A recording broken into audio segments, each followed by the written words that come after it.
Boom! All night long. Yes.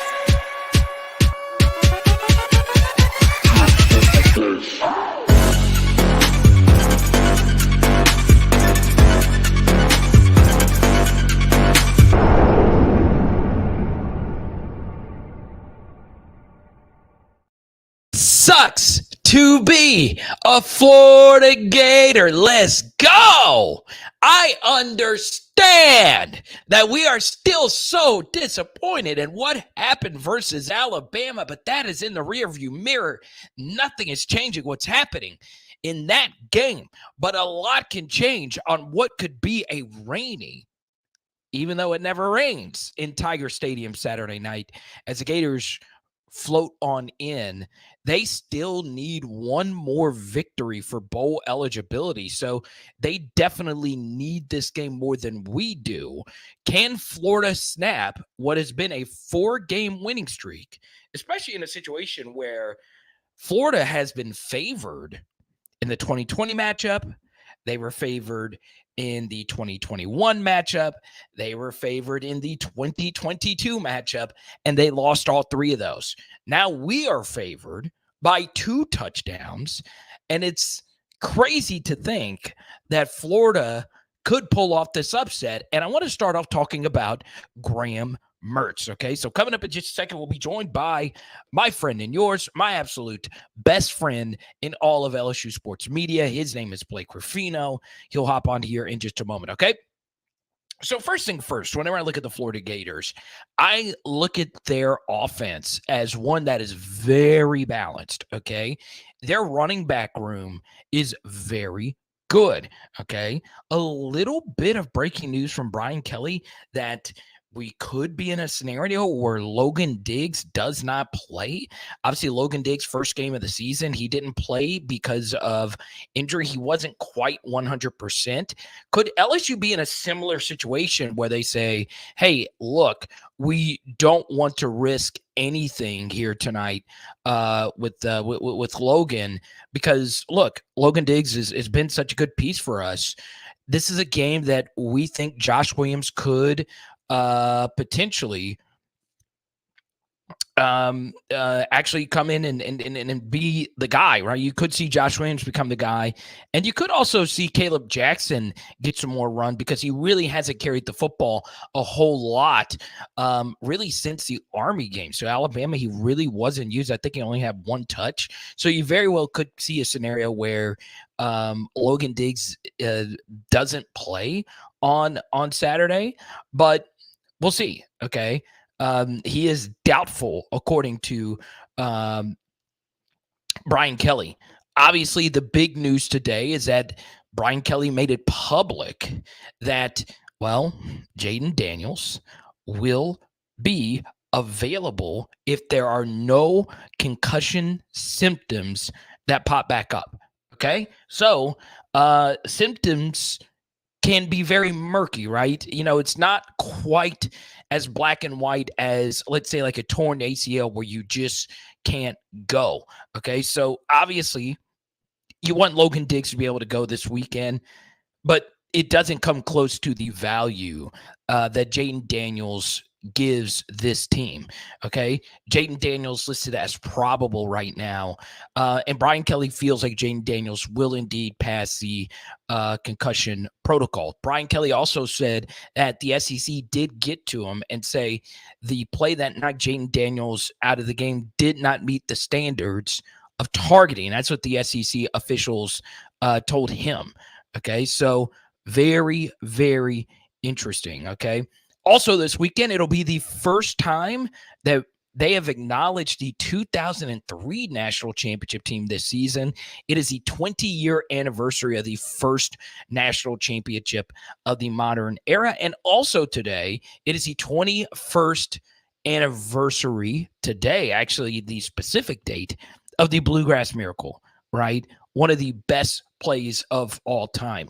Also today, I want to touch on this briefly, and I'll ask Blake about this because obviously Blake loves baseball as much as he loves football. I love the baseball team, not quite in the same camp as him, but it was announced that the SEC baseball team's permanent opponents will be Mississippi State and Texas A&M. So moving forward, there's going to be 2 teams in the SEC that you play every single season beginning in 2025, and LSU's 2 opponents are Mississippi State and Texas A&M. Okay, so it's very, very, very interesting. Also, the team feels pretty comfortable if Garrett Nussmeier has to be the guy, right? And I get it. I totally get it. Just at this point, I want Jaden Daniels to be healthy and just finish out this season, okay? So it's going to be murky. It's obviously going to be how Jaden feels on Saturday. But, there is a moral debate that you could have that Jaden Daniels shouldn't play in this game, right? Concussion symptoms is a very ambiguous, topic. Now, outside of everything LSU related, let me share with you why I think the LSU defense could bounce back. The first thing is, as bad as the LSU defense has been this year, they have been far superior at home than they've been on the road.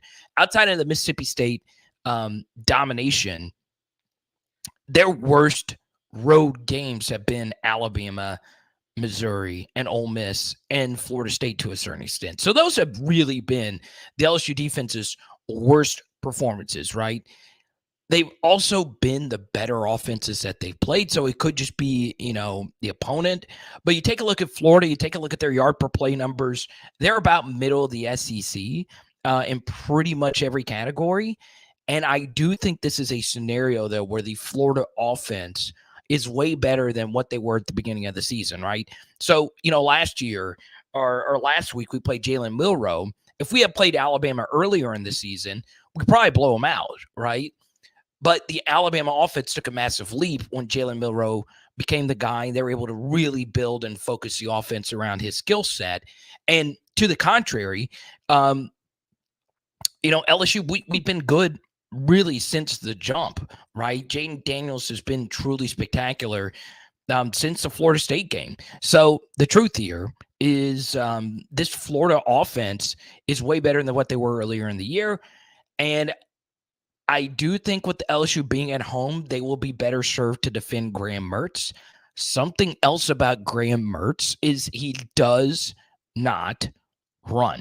Okay, he is not a true dual threat quarterback. Now, he's not a statue per se, but he is pretty solid. Okay, now here in just a second, we will be joined once again by Blake Ruffino. A lot of you are speaking Spanish in the chat. I don't know if you guys are trolling me because the reason why I stayed at LSU an extra semester is that I failed Spanish. I just did. And there's a long story behind that. I just struggled. I don't think I'm smart enough to learn a new language. Collins asked, what can be done to the SEC office out of Tuscaloosa that no targeting review was crap? Apparently they did review the targeting, but they didn't do anything about it. Now, Graham Mertz can't run. Okay. This should be a major positive for LSU. But he is a really good thrower of the football. Milroe can't really throw the football outside of a few deep balls. His deep passing versus us was terrible. Graham Mertz is a dime merchant. He was absurdly accurate versus Arkansas. And he actually had their best receiver, Ricky Pearsall, open all day. He missed Ricky Pearsall, number one. Okay, that's the guy you got to look out for. He last, in Jaden Daniels' early career, Ricky Pearsall was Jaden Daniels' best target at Arizona State after Brandon Ayuk and Frank Darby left. Okay, so to Joseph's question here, they will not need a QB spy versus Graham Mertz. Now, once again, Graham Mertz can run some, but I mean, Jalen Milroe is probably the second best runner behind Jaden, and he's probably at that level. I mean, he's such a special runner of the football. And Graham Mertz is probably the second slowest starting quarterback behind Will Rogers. So He can't run, so that's obviously a really good thing. We say hi to Jared A. We say hi to Michael B. Carvis D. Good to see all of you. So got Blake coming up here in just a second. I want to actually do some film study tonight. So if you are listening to this on a podcast version, get on over to YouTube and check out this film study for yourself. And, I've been talking about gap integrity, gap integrity, gap integrity. We broke this play down during the film study, but this will be the first of many film breakdowns we're going to do tonight. So let's go and get to part one. Let's go. Let's go. We're breaking down the LSU defense here in just a few plays. And one thing we're going to talk about is gap integrity, right? So you'll see on this play, pretty much everybody up front for LSU is not really doing a whole lot special here, especially this defensive tackle taking this double. His back is turned. But the truth is, everybody's kind of in their gap. And when everybody stays in their gap, good things tend to happen. And in this case, everybody pretty much did their responsibilities, and we get an absolutely massive tackle right there by Greg Brooks. But where things go awry is when people start to occupy the same gap. So you'll see right here, Alabama's trying to run something very quick to the outside. It's not there. So Jalen Milroe works backside on this double slant concept. These throws are actually here. Isaiah Bond, it gets cut off, but this throw is actually here. Say Dryan is just way off this guy. But you see, he can't make this play because Ovi Agufu has some really good pressure on the quarterback. But why didn't Ovi sack him? So Milroe runs for a huge scramble here, and it's because, well, both of our guys occupied the same gap. So Mason Smith right here is lined up in a 3 technique, and Agufu decides to do an inside pass rush move. And the issue becomes if both players, if Mason Smith wants to swim move to the outside and Ovi Agufu wants to swim move to the inside, guess what happens? Bang, you got 2 guys in the same gap. Okay, so if for some reason Mason Smith had decided to go through this A gap, Ovi Agufu's probably making the sack right here, or vice versa. If Agufu decided to rush to the outside, Mason Smith has this guy beat, he's probably back here making a sack, but instead they trip each other, and we lose our contained responsibility to this outside because we ran a twist stunt to the left, and Milroe was able to get around and have a huge scramble, and we were seeing this all night long. Let's go to Dexter. Basically, if you aren't able to catch that, you're just joining us or listening via podcast. The LSU defense, I try to be as nice as I possibly can. They don't do anything well.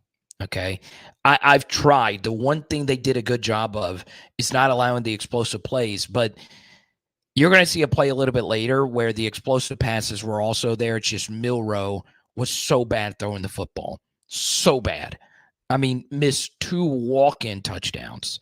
They were giving us the opportunities, and we still stunk. Let's go to Dexter. I watched your film studies a couple of days ago, and you pointed out something. The LSU defense doesn't play as a unit. It feels like they play for themselves and try to play hero ball too much, and them not doing their job. Dexter, this is one of the best comments of this week. You're right on the money, right? Y'all, you have got to be so unselfish when it comes to defense, okay? So, I am glad to call Ron Brooks a friend of mine. So Ron, of course, was a member of the greatest LSU defense of all time, the 2011 defense. We got him a debate with the 2003 defense. It's either one of those two. 2016 defense also all-time great. But, the 2011 defense, they lost Patrick Peterson the year before, and that secondary was so dominant still the next year. They were so unselfish. Right, they were so unselfish to the point where they kind of were able to freelance things out there. They were such a special unit, and they honestly played for LSU. They didn't play for themselves. They understood, if you play together and you play as a unit, you are going to be successful. And it's so important to play as a team on defense, right? everybody's got to do their assignment on defense. Okay. They just do. Offenses are just so good now that if you get out of your gap and you open up a cutback lane for someone to run through, guess what? They're going to take it. Offenses no longer are 44 blasts, run as hard as you can through the B gap, and whatever happens, happens. That's not how it works anymore. Offenses are indeed option offenses, right? Not triple option offense. That's why the Nebraska, dynasty was so big. It was a philosophical idea that, well, if the defense does this, we do that. Now, all offenses are like that. But with the passing game, right? You got option routes, you got all these different things. If you don't do your job, okay, you're screwed. You're effed. You're not going to stop a nosebleed. Okay. So, it's a mess. It's an absolute mess. Now, I was going to say this for a little bit later, but Jared does super chat here. So, and I think I know he doesn't ask questions a whole lot with these supers, but Jared did bring up something in the last live stream about the defense. So I have a buddy who is a consultant, okay, and he actually for a full-time job consults on coaching searches and whatnot, okay, and he and I have been friends for a long time. Okay, I don't think he minds me saying his name. His name is Dave. Okay, the Matrix is what they call him. And he said something earlier today that I thought was very interesting.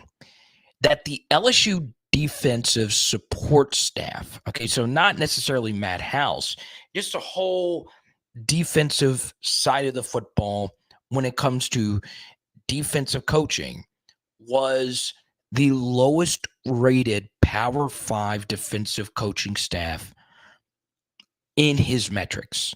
Okay. Now, obviously, I don't know coaches as well as he does, right? I can't name every single assistant on every single staff. He can. Also, he's not an SEC guy. So this isn't some kind of vendetta against LSU. He's a big believer in Brian Kelly. Okay. That's what his numbers say as far as the defensive coaching. I reached out to an Oklahoma source today, and we talked briefly about Kerry Cooks, right? Yeah, this is the same guy who, relayed a message to me when we were hiring coaches that, hey, Jamar Cain is a real deal. Kerry Cooks isn't. Obviously, the safeties have not been our biggest issue. It's been more so the corners and the safeties. And let's be honest, our safeties would be a lot better if Greg Brooks did not have one of the most unfortunate things we've ever seen happen to an LSU football player. But, Kerry Cooks, his secondaries struggled mightily at Oklahoma. So it's pretty clear that when your defense is as bad as it is, okay, there isn't always just one thing that's an issue, right? It's a lot of things. A lot. Okay? And good. You're doing something right when the freaking bots are in here. Player X is in here tonight. It's my guy.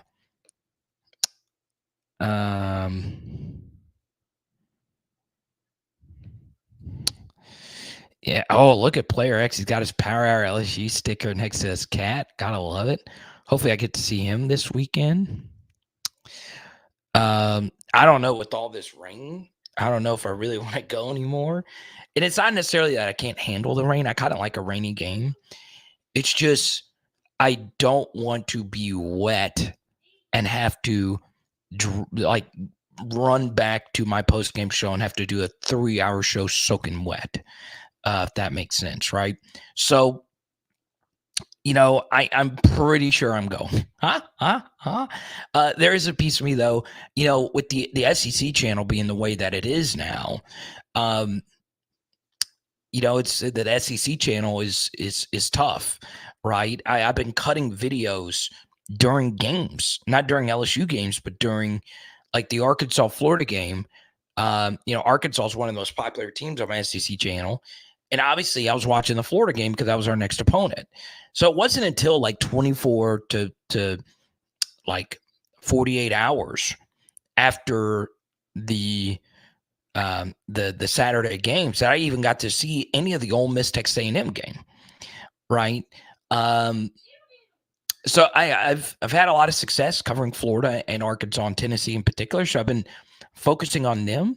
And then when you go to a game, you're not able to watch all these games at the same time.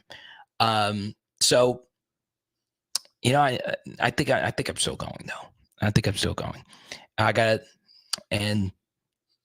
think Cliff's going with me this weekend. I don't think he knows that yet. Huh? Blake, I thought I sent you the link a little bit earlier today, but I'll send it. Blake's like trying to figure out, hey, how am I supposed to get in here?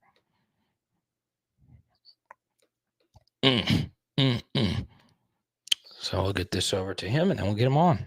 Chat some LSU tackle football, and then he'll also talk some baseball as well.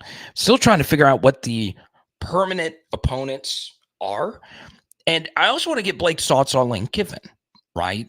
So a little bit earlier today, we finally got the released audio of Lane Kiffin cursing out his players.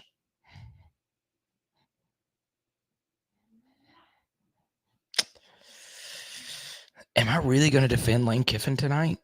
Especially if it is a kid from Baton Rouge, Louisiana he cursed out. We'll talk about that coming up. But first, we are going to chat some LSU tackle football. Mr. Blake Ruffino. You want to dive into this Lane Kiffin thing? Or do you want let's let the chat decide. Do you want to talk Lane at the beginning, or do you want to get to it a little bit later? I'll go ahead and knock it out. All right, let's go. Let's go. Your initial thoughts. You, especially as someone, you know the law business better than I do, definitely. Your thoughts initially. You got to show up for work. You can't try to shake down a university and think it's going to work. You want to know what the most interesting thing about it is. Okay. Were you able to read the story and listen to the whole 3-minute audio? Okay. See, I did. The problem was there's a 3. See, and they did that. So first off, did you see me getting absolutely attacked for saying that the story was about to go viral? Yeah, and they were saying that you were feeling one way about it or the other. That either I was too harsh, or I thought he was, or I was sticking up for the kid, or I was sticking up for Lane Kiffin. And so I was like, did you read the tweet? Like, I literally just said, this story isn't getting enough traction, but it's about to now, and like got obliterated by people. I'm like, geez, that's number one. Number two, Carter, you got to show up for work. Yeah. Okay. So for those that aren't familiar, DeSanto Rollins from Parkview Baptist High School in Baton Rouge, okay, was a 3-star defensive tackle from a few recruiting classes ago. And he goes to Ole Miss and he doesn't play, right? He's just not an SEC level defensive tackle. So he's barely played. And he said that he needed a mental health break from football. And he didn't show up for a meeting with Lane Kiffin, didn't say anything to Lane Kiffin for 2 weeks. The player personnel director, or 2 different player personnel or Ole Miss staffers tried to say, hey, look, you need to go meet with Lane Kiffin to discuss, your status with the team. And he just didn't show up for 2 weeks. Mm-hmm. Then he finally shows up and Lane Kiffin curses him out, and the young man recorded him and has filed a $40 million lawsuit. Mm-hmm. And Lane Kiffin, it was a very explosive-laden expletive-laden rant saying, hey, your mental health break, you still got to report to me, you still got to say this to me. And it was vicious, Blake. You have to admit, he did go in. I've been called worse by coaches. Me too. Okay, so I mean, don't. If still, people want me to be sensitive to what somebody said to him, don't come to me with it. Yeah, my high school coaches, and I didn't play college ball like you, but my high school coaches were very hard on me, and I'm still close with them today, and I thank them for it. I don't. First off, from an Ole Miss perspective, Lane shouldn't be doing this to a 3-star defensive tackle. Okay, it's not. You know what I'm saying? It's not worth it. I don't see what he gains out of that. Only what he could lose. I guarantee he regrets it now, right? I don't think Lane regrets it because, all right, number one, the AD was probably made aware of this, and because Lane said in the video, well, guess what? We know that we can cut you. We don't have to keep you here, right? Right. Which means that he talked to lawyers, AD, and they said, yeah, you can cut him. That's number one. The second question was, okay, that I received the most about, can he audio record him? Yeah, you can audio record anybody. You know, and then they said, well, Mississippi's a whatever they call a two-party consent state. A two-party consent state. Yeah, right. Not in civil law. Yeah. That's in criminal law. In civil law, Carter, you notice how when every time there's riots like in the streets and people like video it or people video police, you can I don't need your permission to video you. Right. So consent does not mean like what you think it means. Okay. Right. So and here's the thing. You're gonna under the First Amendment, you would have to prove that he was the one that leaked it. Yeah. Let's go to Sibley Super Chat. When I played, I thought my first name was a curse word. That's so hilarious. I've been on the silence for many games, and every other word is a curse word. Have things changed that much? I think I had an ADHD, but my dad beat it out of me. Yeah, I mean, I had it really bad. My soccer coach told me, hey, I'm too slow to play high school soccer. I mean, he just told it to my face. You just need to quit. And that made me who I was. It made me into a very good soccer player. I'm not going to come. Now, here's what I will defend the kid on. Okay. Here's where I think Kiffin messed up. If you're going to get that emotional about him not showing up, and if you're worried about his mental health or well-being, like you said you were, you have his address of where he lives. You know where he lives. You know where he is at all times. Why didn't you go see him? Because why didn't you send staff or AD or somebody over there to see him? So, and the other part of this is, okay, then if he's not reporting, you're going to need to go find him. Right? Right. Yeah, because he's a player on your team. I'll tell you this right now. If I missed a workout, I got a text message. Absolutely. Then I got a phone call. Then they showed up at my house. I'll never forget this. Alan Rudolph, I think he's at Arkansas State now, showed up at my apartment and was banging on the door and didn't realize that I had told the strength staff, okay, because I didn't know I had to tell him, but I'd already told the strength staff and they had forgot, and he was cursing me up a storm with my mama sitting on the couch. Okay, like, you had an event? No good mother, you piece of no good blah, blah, blah. I mean, after a workout, and I showed him, I'm like, well, coach, I had my knee drained. They gave me the day off. I'll be back on Saturday. And he was like, well, why didn't you tell me? I was like, I didn't know I had to tell you about missing a workout. So that's the thing is, if you're going to get that worked up, why aren't you worried about his well-being and going and find him and seeing what's up? Now, here's a bigger question. Can I tell you a bigger question? Yeah. What if he followed proper protocol for Ole Miss when it comes to mental health, about advising his team, advising his position coach, advising the school that he's dealing with mental health issues?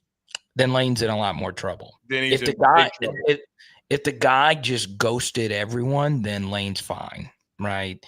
But we know that he didn't ghost because not completely, because they released Ole Miss.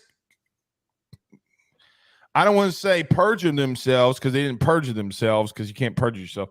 But in that document, okay, that they turned over to the court today, they said that he had been talking to the position coach.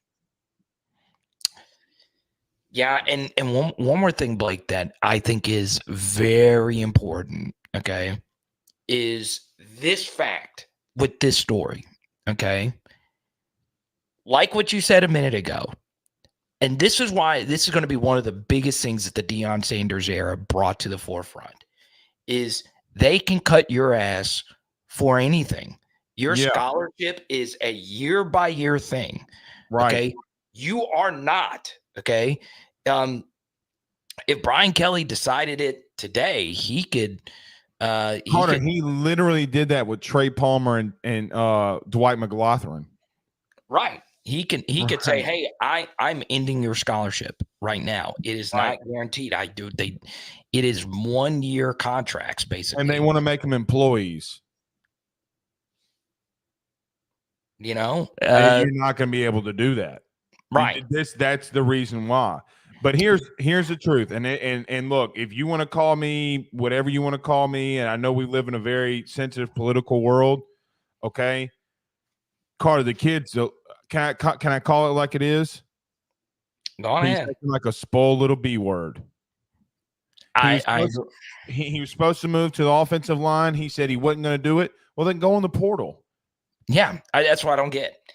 That was going to be my next thing. Okay, you're not guaranteed a scholarship to the next season, and if you're not providing value for that scholarship, they'll say, "Hey, we want you to move somewhere else." Scout team offensive line, as you know, Blake, there are far more defensive linemen than there are offensive linemen. Okay, it's just how it is, right? Right. And you need more offensive linemen than you do defensive linemen because in order to run scout team, you have to have 5 bodies, right? Remember during the spring, LSU, they didn't have enough walk-ons. Right.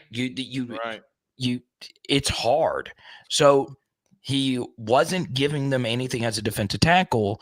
Lane was trying to give him a second out, right? You're not a good DT. Well, you could go play scout team offensive line. Maybe that clicks for you and you're helping the team. But obviously, that's a tough pill for some kids to swallow, to say, hey, I'm not good enough for defensive line. Do I really want to go there and play offensive line? But for DeSanto, Blake, he also wouldn't have a transfer portal market because he's done nothing as a player. So do you really want to leave a Division I Power 5 school like Ole Miss and go play? He would have to go. I don't think he'd want to leave D1 football to go to a D2 school in the middle of nowhere, right? No, but let me ask you. Let me turn this into LSU right quick. You ready? Yeah, let's hear it. Now I know that this player didn't do this, like he didn't file a lawsuit. He didn't say he had mental health issues. Okay. What's the difference in this kid ghosting the coaches and what a prominent LSU wide receiver did to Brian Kelly for the first 2 months of his tenure at LSU last year? Now, I'm old enough to remember that Brian Kelly was asked about Kayshon Boutte, and he said, well, I wouldn't know because I don't talk to him. He doesn't show up. You mean to tell me that this happens, Carter? I know that this isn't the first time that he's had a player that's ghosted him that's on scholarship that can or cannot play. Yeah. I mean, he wanted to cut him because he wasn't any good. And he thought that he was getting railroaded and Kiffin ain't going to play that, and good on him. But let's not also act like Kayshon Boutte didn't just ghost Brian Kelly for 2 months. Remember when BK said that the dude wasn't even going to therapy? Yeah. I mean, Kayshon even admitted that he didn't take his but if you're good enough, I mean, they'll bend the rules for you. And ultimately, that's kind of the case here with DeSanto. None of this would be happening if he was good. Okay. None. But the thing is, if he was good and there really was, mental health issues, Like Eric Gilbert. right? None of this would be happening, right? Everything would be. Here's the only thing. What if he is Carter? He just sued a school for $40 million, and his life is chaotic. I mean, are we 1,000% sure that this kid doesn't have these issues? See, and that's the fine line that you got to walk down. Exactly. Right. But I got to tell you though, I think the kid's full of shit. I'm sorry for the language, but I think this kid DeSoto Rollins is full of shit. You're trying to strong arm them into paying you money or settling, and they're not going to settle. Neither should they settle. Now, you ghost them, and you can't do that. Carter, what would happen if you didn't show up to work for 2 weeks? Oh, you get fired. It's just how it is. Right. I also have not had an employer in like a full-time employer in forever. All right. Well, let me change the difference. What happens if you don't do a show for 2 weeks? Oh, I lose everything. Right. Right. And people will cease to forget, that we even exist. Right. So again, or at least get, like, let's just say, like, I was leaving, I'd give a heads up saying, hey, I'm burnt out, gotta take a break. And there's nothing wrong with this, Carter. We do this sometime, dude. I did a show 20 straight days for baseball. Yeah, I was exhausted, like mentally and physically. It was one of the more challenging times of my life, dude. I was going to sleep at 12 o'clock every day and having to wake up at 5:30. It was tough, but you know what? At some point you got to nut up and man up. Sorry for saying it like that, but I mean, I feel like, Carter, the things that were instilled in you and I as young men or young boys are what turned dudes into men. That's what football is mainly about, turning young boys into men.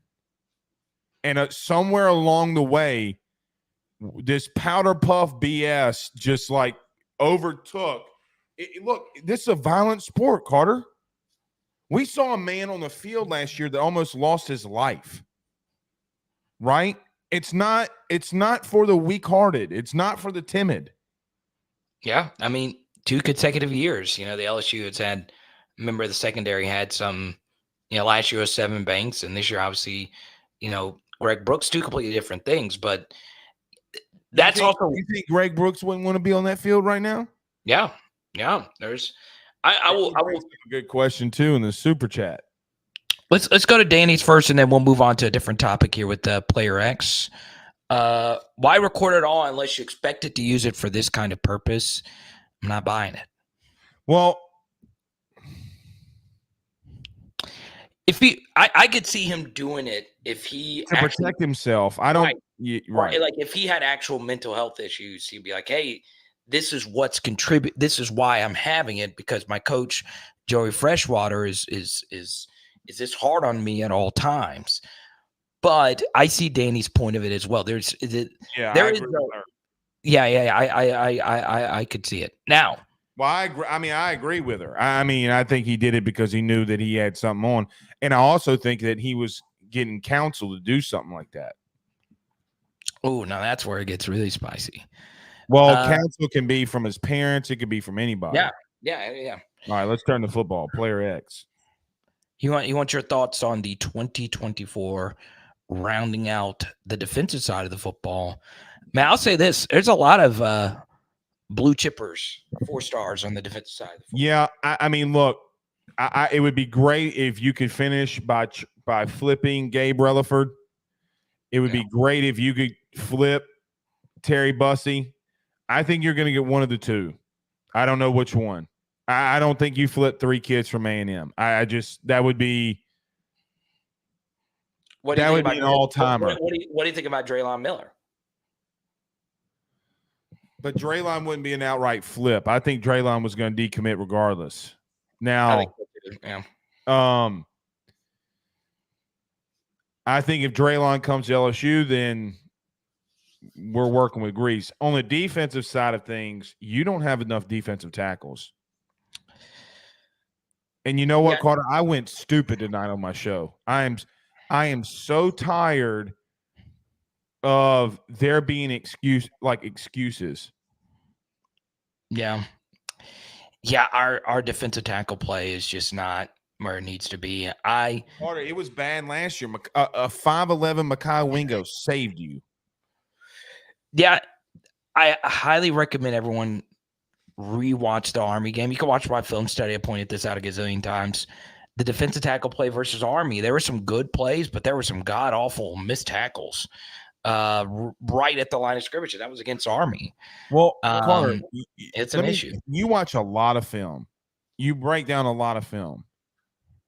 Have you seen Mason Smith use a swim move or anything else besides a bull rush all year long?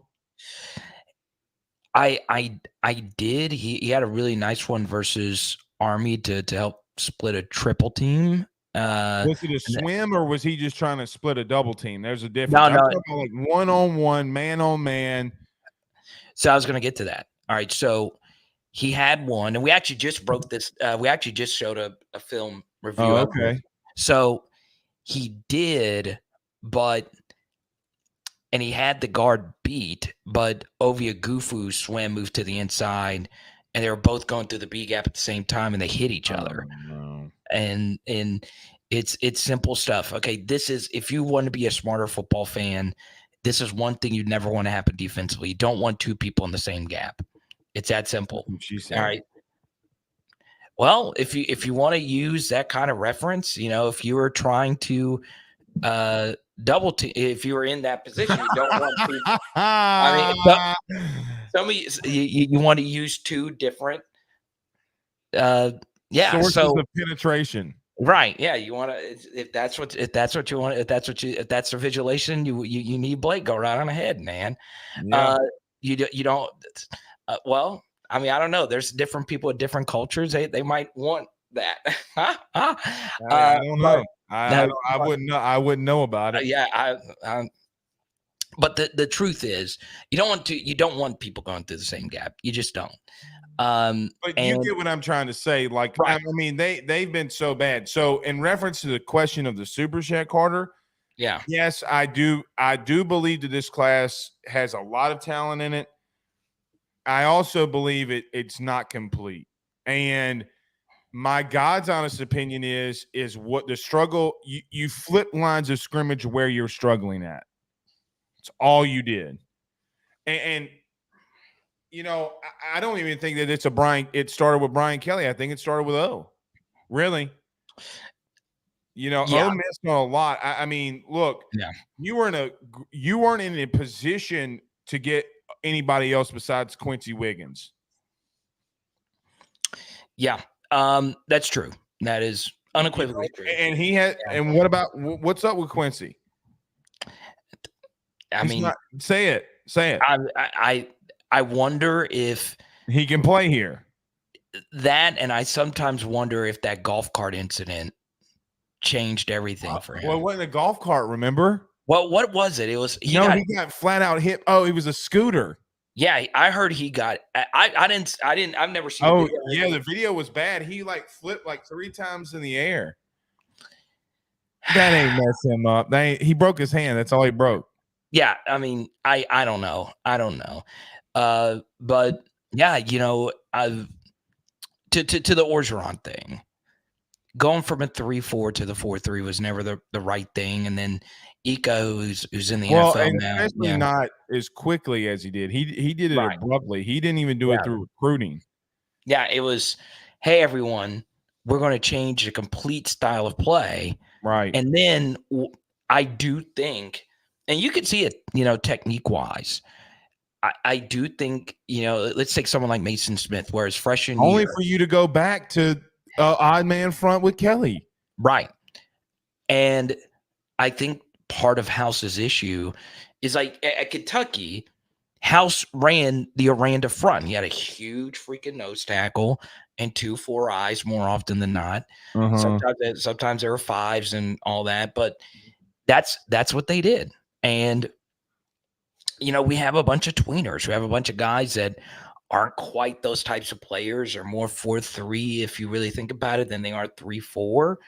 And Blake, there's just a lot of just bizarre things, right? Mm-hmm. We've still not really understood Savion Jones lining up 1.5 yards off the football. I get why you do that, but it's not been effective. It just seems like week to week it's an issue. And I talked about this earlier. My buddy Dave Bartu, who ranks, mm-hmm. he consults. I'm sure you saw this tweet earlier. Dave was one of my really good friends. Known Dave since I've been doing radio stuff, so well over a decade. He actually consults on coaching searches, and he has no ties to LSU. There's no reason for him to hate LSU for any stretch of the imagination. He talks to me all the time. Hell, he has the LSU defensive staff as a bottom 5 defensive staff in the entire country. And where did you have him last year? I don't know. I'll ask. I can name 5 defensive staffs that's worse than ours. Let's hear it. Who's USC, Washington, Colorado. That's 3 just in the pack. Let's move to the Big 12. Those are worse defenses. Yeah, I know. Carter, you don't think USC's defensive staff is worse than ours? I'll say this. Is USC's defense worse than LSU's defense? I think they're about the same. I think so. I mean, I think – no, they've been worse than us, Carter. They've been worse than us. They've been abysmal. No, they've been pretty bad. South Carolina's been bad. Vandy's been bad. Let me think. Let me ask you this before we get to Georgia Tech, dude. I don't know how they're winning football games. Southern Cal. Let me ask you this while it's on my mind. Okay. I've gotten to know a little bit more about Patrick Hill, the assistant defensive line coach at LSU, right? Yeah, Tulane. And Colorado. He went to Colorado and then he got an NFL job. So he's not even at Colorado anymore. Yeah. Okay. And then you know Jamar Cain really well. Okay. Yeah. Would this LSU defense be this bad if Jamar Cain was still on the staff? Not this front, no. So you would think that they would be. Yeah, because you know what the film told me? What? The film told me, like, hey, don't do what Matt House is telling you when it comes to pass rushing downs. You listen to me.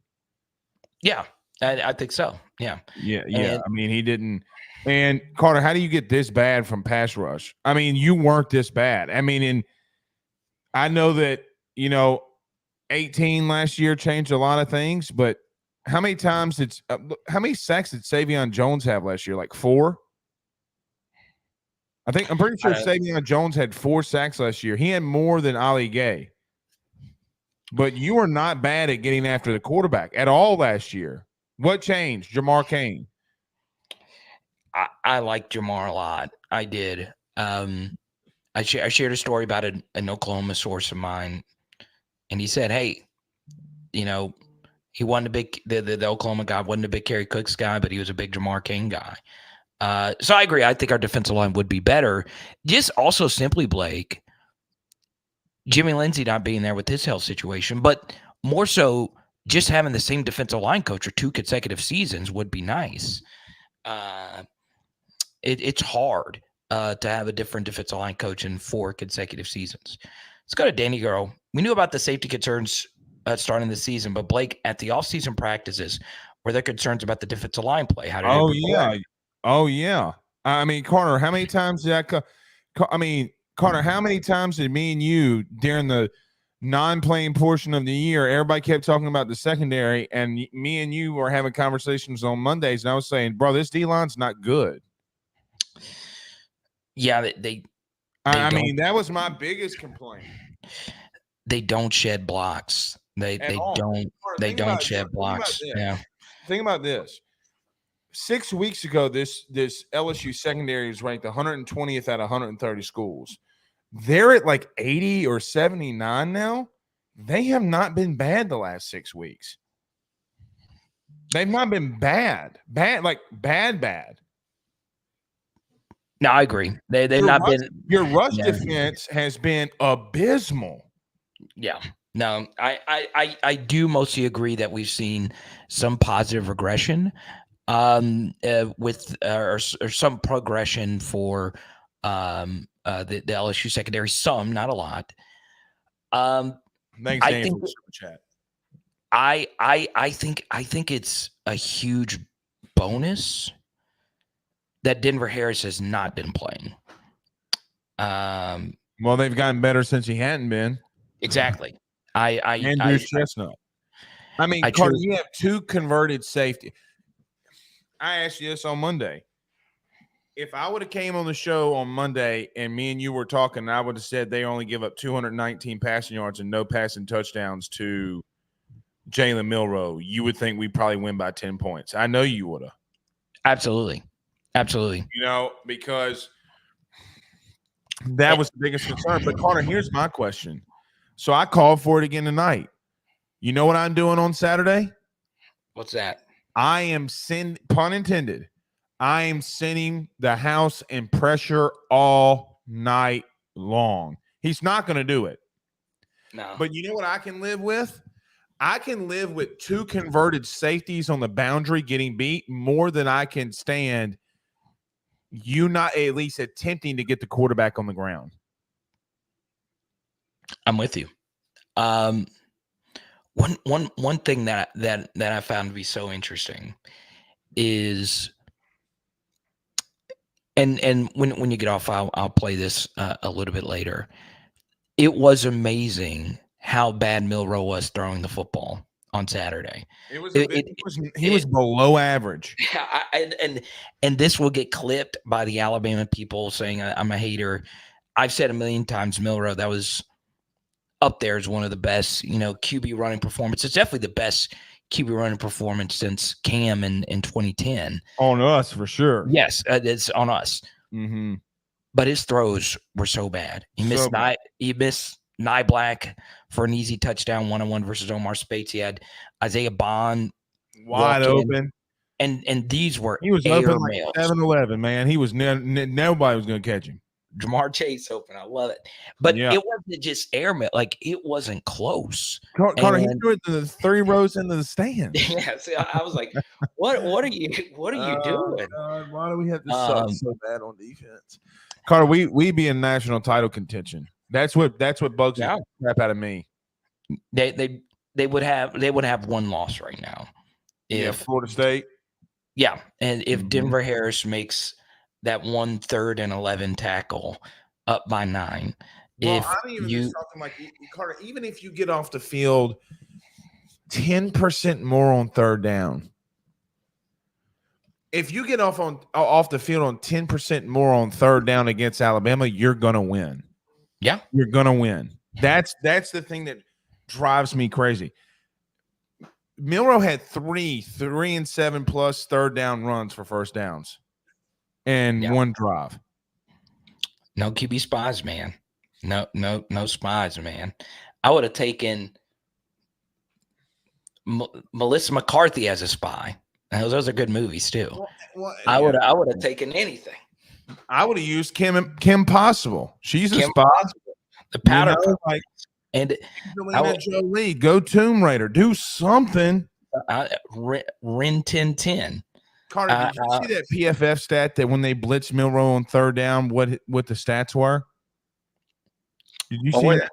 No, I didn't. LSU blitzed on passing downs against Milroe 4 times.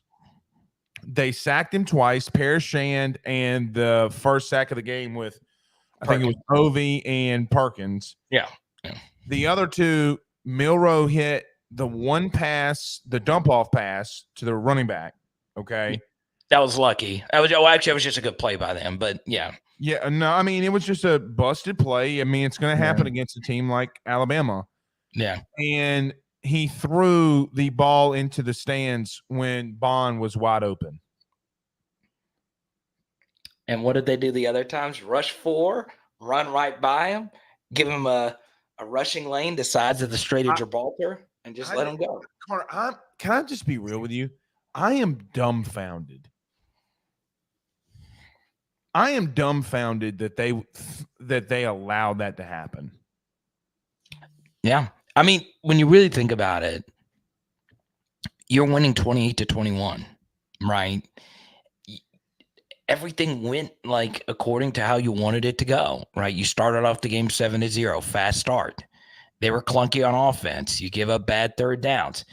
Second half, you start off the game once again 7-0, so 28-21. They have clunky first and second downs, and you bail them out just on third down scrambles. Arkansas held them to 21 points. Tennessee held them to 27 points. I mean, they're not Oklahoma. You mean Texas? No, Tennessee held them to. Oh, you said Oklahoma. Oh, I'm sorry. Yeah. But yeah, I mean, it's absurd, absolutely absurd. It's got a player. Gina, I will not be. Yeah. Yes. Go ahead. Play more one high. Yeah, no, I agree. Once it got to the point where, his throws were just all over the place, I would have been man to man, lock down on the outside, play single high, and blitz his ass all night. Yeah, I would have started doing that. Connor, I'm going to say the worst thing I've ever said about Brian Kelly. You ready? How are you making if we're going to go Dabo? I'm going to go Tyler and Stevensburg or whatever it is. Spartanburg, man. That's right. That's where I did the radio. Tyler and Spartanburg. How do you have that much experience and not know to do that? I think it's just as much on him as it is House. I agree.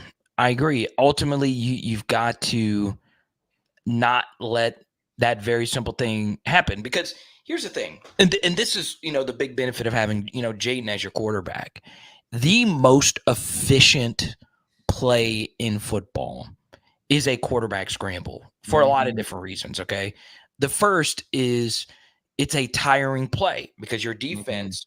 What is a scramble? A scramble is essentially when the defense does its job at the initial point of the play. Nothing's really open, but you take off and run. So it's a longer play just in general. It's a more exhausting play. The second thing with a scramble, what's up, Ben? Second thing with a scramble is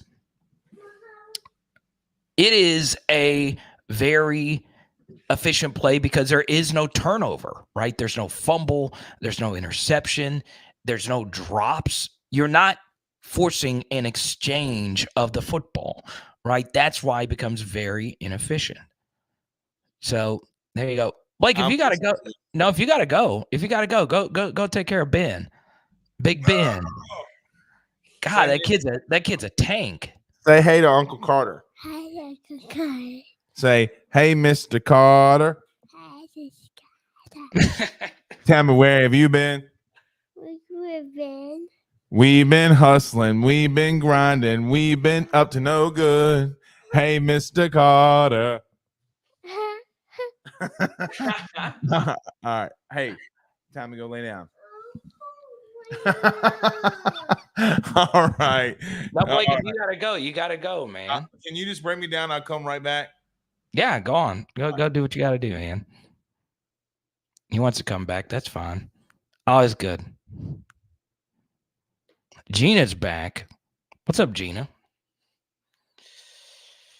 Blake Carter will be at the game. I offered Blake to go with me to the game. I had an extra ticket. I was like, hey, do you want to go? And he said he couldn't. I don't know, Gina. Like I said a little bit earlier, I was lucky enough to have a viewer send me tickets. He's not able to go. He had another engagement. I wasn't going to go, right? But now I feel bad with these tickets to not go. And I like going to games because I'm able to pick up on some things that I'm not able to see watching from home. And I also get to go hang out with you guys, right? And that's the main thing, right? Not getting to live in Baton Rouge just yet. But yeah, probably going to take my Cuzzo. See here. Yeah, Danny, it's right. If you're getting the big bucks, there you go. All right, Blake, your thoughts on the offensive line and their struggles versus Alabama. Were you shocked? I disagree with you. Okay. I went back and watched it after you said it on Monday. I don't think that he played bad. Why do I always call him Will Howard? Wow. I don't think Campbell played bad. Go ahead. No, I'm gonna say he played bad. Okay. But that was to me his worst game of the season. Would you agree? I can't think of a worse game, but he's never had a bad game. He's never had a bad game. I'd still give him a B plus. I'd probably put him around a C. But he wasn't the worst offensive lineman, right? No, I mean, but here's another thing, Carter, that I'd say to that. Okay. When you're dropping back as much as they did in the first half, Carter, they dropped back, 32 times in the first half? It was a lot. Okay. Jaden just scrambled on 13 of them? Like, I mean, Carter, you're going to give up sacks when you're pass blocking that much. I'm sorry. You're not going to look good. I don't think they look bad in the running game. How many times did Logan Diggs get some push? Everybody's like, well, he didn't run for over 5 yards a carry. He had 5 carries. Yeah, and like the home run hitting stuff's not really his game either. No, we don't have a home run hitter for running back. I mean, I think you do, but you're not playing him. Right. I don't think they play bad. Now, Charles Turner. You can't have that much experience and have that many snap infractions. The second one they called on him was ass. Carter, you know how many times they pick up the ball and move it forward? It happens every play. Just watch. Time. Especially on QB sneaks. You can see it. They'll move it. They'll move it past the line to gain. Yeah, they will. It's so beautiful. Yeah, they will. That's all. Actually, and if they were going to be smart, you don't pick it up. You just slide it. So when you squat, you slide so it doesn't look like they won't call it on you, right? My favorite one was Charles Turner versus Ole Miss. He scooted it up, and the ball was literally on the goal line. And I was like, I love it. I love it. I don't mind the snaps. If the snap is from the knee to the chest, I don't mind that. He didn't snap bad. He wasn't great, but he didn't snap bad. Now, I'm going to ask you a difficult question. This is the hardest question. Would I pull Charles Turner? No. Oh. I think Charles deserves to be the guy. He had a bad game. You live with it. And once again, Will has been lights the freak out. He is going to end up being more than likely the best left tackle to ever play at LSU. Even more than Whitworth? It'll be between those two. I think Will is that good. I do. Now, Will won't play all 4 years, though. So it's going to be different. Well, you don't know. I mean, who knows? I mean, honestly, I could see him playing all 4 years because, I mean, he's already one of the most popular players to ever play at LSU, especially for offensive linemen. Yeah. Right. What's the difficult question? I don't know if I want to ask it. Ask it. I don't think you can handle it because there's few people that love this man as much as me, and it's you. Do you play Jaden on Saturday? If he clears protocol. I agree, but It's one of those things. Does he want to play? Of course he wants to play. Okay. I'm not telling a Heisman contender who's trying to go after a Heisman if he clears protocol not to play, because I still think he can win it. Yeah. No, I agree. Oh, no, he's going for something. He's going for something. If this team and this fan base owes him after what they called for him last year, that if he wants to go out there and do it, a second concussion's not going to push him out of the first round. I mean, we've seen Tua have to get his whole hip replaced. I mean, Tua had two of the worst concussions you'll ever see, and is now the leading passer in the NFL, I think, in passing yards. Here's my thing is the way I normally feel about the concussion thing is if you do have one, I normally am not in favor of a player playing the next week. That's just always kind of been where I am. What are the statistics behind a guy getting a concussion in the next game if he plays? Like, what's the industry norm? What's the, like, how bad was the concussion? That's the hard thing. I was told that he passed like 2 steps. I was told this by people. He passed 2 steps before he got on the plane back to Baton Rouge from Tuscaloosa. Yeah. I'll say this. Obviously, there are different severities of concussions, but we're still learning about them, right? It's a little bit different than like a torn ACL or just a knee or an ankle is a little bit more black and white, right? A concussion is just, it's fluid, right? You could feel dazed one day and then the next, you feel fine, right? And it's just tough. It's your mind, right? You can't live without that. So I think if he wants to play and he's cleared to play, you play him. But there is a piece of me that finds it scary because you've always been a big Jaden defender. I've always been a big Jaden defender. Obviously, he had his flaws last year, and we had a defense that could carry us through some victories, and that favor has been reciprocated by Jaden tenfold this year. Personally, I want him to play because there are still people out there that think, hey, it's better if he doesn't so we can get Garrett Nussmeier ready for the next year. I strongly disagree. I hate that. I hate that argument so much. I think it would be nice for Nuss to get a start, but it would be nicer for LSU to be in New York City, not necessarily even winning the award, being in New York City. What's better for Bryce Underwood, Garrett Nussmeier playing or Jane Daniels being up in the podium in New York? Which is going to be my next point. You see, look at that. Somebody else's. It's being a Heisman finalist because it's cool. Right? LSU is going to do something with the Times Square billboards, and it's the photo shoots. It's all the shit that goes on with it. It's because Carter, you know what happens to generations like my son Ben, who just came in here? Yeah. What's that? Hey, I looked up to Joe Burrow. I looked up to Jaden Daniels. I wanted to be like them.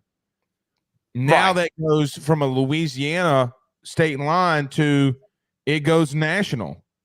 Okay. And here's the thing about Nussmeier. All right. People saying that about Nussmeier. Oh, I want to see Nussmeier play so, he gets some reps going into next year. Okay. Oh, okay. Well, then you're thinking about yourself. And then you're thinking about what you want to look like for next year because you want your team to look good. But Jane Daniels has laid everything on the line for you every week. Carter, he's had multiple performances where he's had to be perfect for you to remotely be in the game. Carter, there was a time that he had a perfect QBR. In 5 games, through 20 throws, he damn near had a perfect QBR. Ole Miss, Missouri, Arkansas.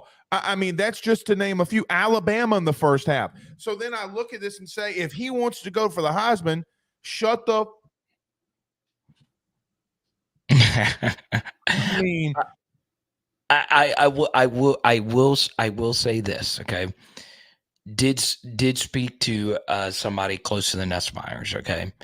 And then also spoke to somebody close to Florida.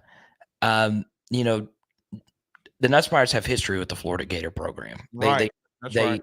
There is a very I won't get into all the minutia there, but if there was a game that he would want to see his son go out there and win versus an SEC team, it would be this team. So, just long story short, he was a coordinator there, and I won't go any further.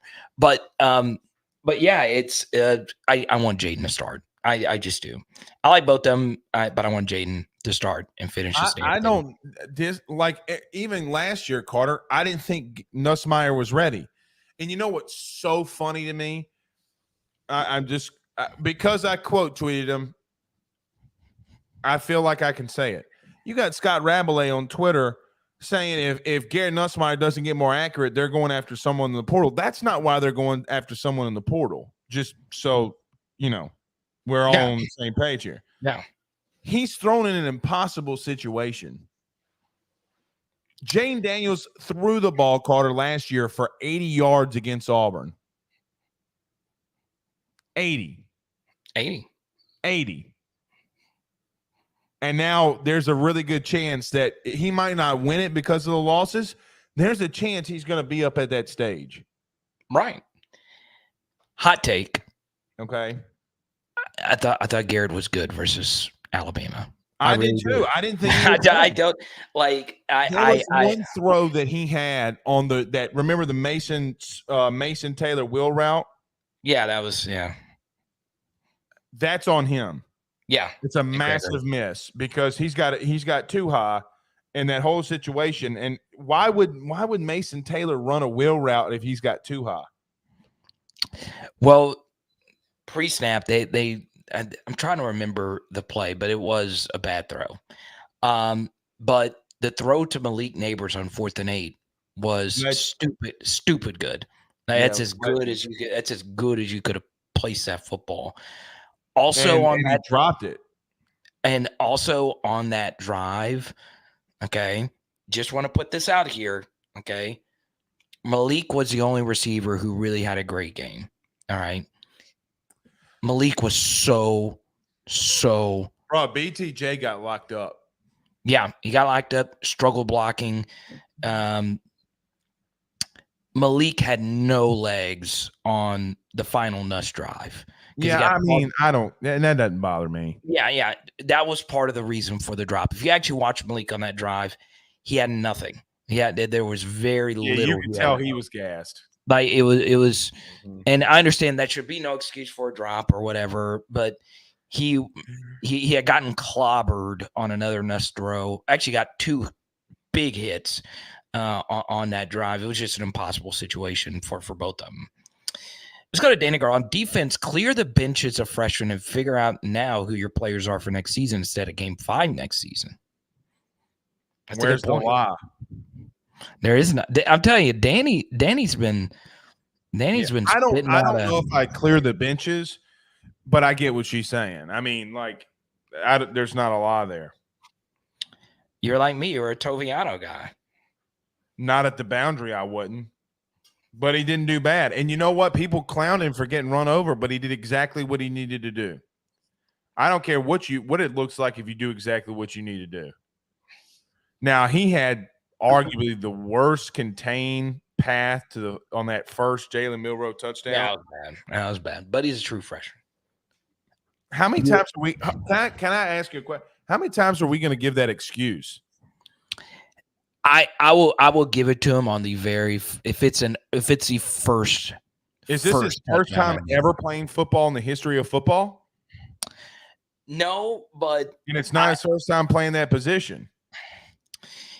No, you're right. You can't give up contain that easy. No, you cannot give up contain. That is not that's one mistake a freshman is not allowed. BTJ needs to come back, says Carlos. That's a hot one. Can he make? I don't think he's going to be able to do anything that can make him more money. I've not seen the 2025 receiver class yet. That's it. I've not. You mean like the draft board? Yeah, so like Luther Burden would be ahead of him. Like it wouldn't even be a question. And then I guess it would be who else? One thing to keep in mind though, Carvis, and the receivers know this, and so just a little background. When I was in press boxes, when I was in the media, so the way they would do it is they would put on the back row like the non-like traditional media, which was me, and they'd put the NFL scouts all on like the back row of the press box. I would sit next to these people, and I still know some of them. And one thing that's big with them and big with more so the fantasy football community is early declares, right? That he is a year 3 guy. And normally you don't, at receiver or running back, you don't want to spend more than 3 years. Now, it's not the end of the world. You know, Chris Olave wasn't an early declare. It's not the end of the world. Neither was Michael Thomas, I don't think. Speaking of the devil. You can stay. I mean, you could stay 4 years and still be. Yeah, but the question becomes, can he get himself above them? Like, can he? I mean, can he get himself to the first round? Probably, maybe, but I'm just trying to. I've not looked at the 2025 receiver class. The only guy, I don't think the only guy gazillion % that would be ahead of him would be Luther Burden. The only guy, but right now he was wide receiver number 6, on most, well, on the athletic board. Dane Brugler, who's really well connected. And I was kind of shocked to see him that high, right? It was Malik, Adunzi, Keon Coleman, and Marvin Harrison. And then BTJ was in the mix with another Ohio State guy and somebody else. So I think Jalen Polk, Luther Burden, let me see. Oh, that kid McMillan at Arizona. He'll be above him. Yeah. He'll be above him. Territoria. Yeah. That's about it on the sophomores. So he'd be 4 or 5, you know. Yeah, and he's no better than 5th. It is impossible for him to move ahead of 5th. Impossible.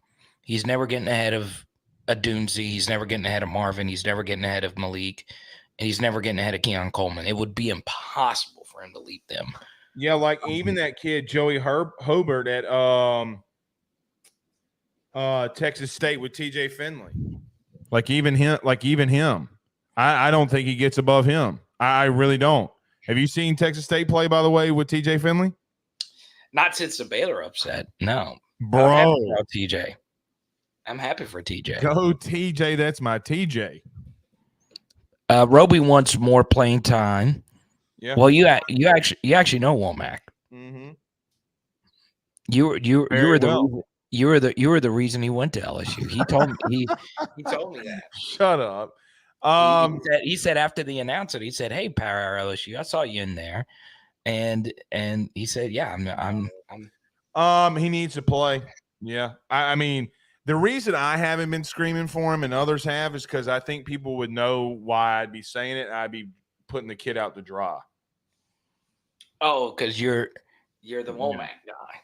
Yeah, I got the Womack, as the commercial says. I mean, play him, don't play him. I mean, he. I don't like calling out players like this, but let me give it. Why in the hell are we taking out Braden Swinson for Ovie Oghoufo? Carter, Ovie is so bad. Disagree for this. Carter, he's getting demolished by tight ends. Okay. I'm an Ovie defender. He's been on this channel, so I'll say that. So, yeah, maybe I'm going to defend him to a certain degree. I will say, one role where he dominated, and we did this versus Auburn, and I don't think we've really done it since, is we actually put him head up over the center. And he not on pure rushing downs, we don't. Yes, against Auburn. He I'm forced. talking about historically. Like, we're not against Bama, we're not doing that. Against Mizzou, we didn't do that. That's what I'm saying.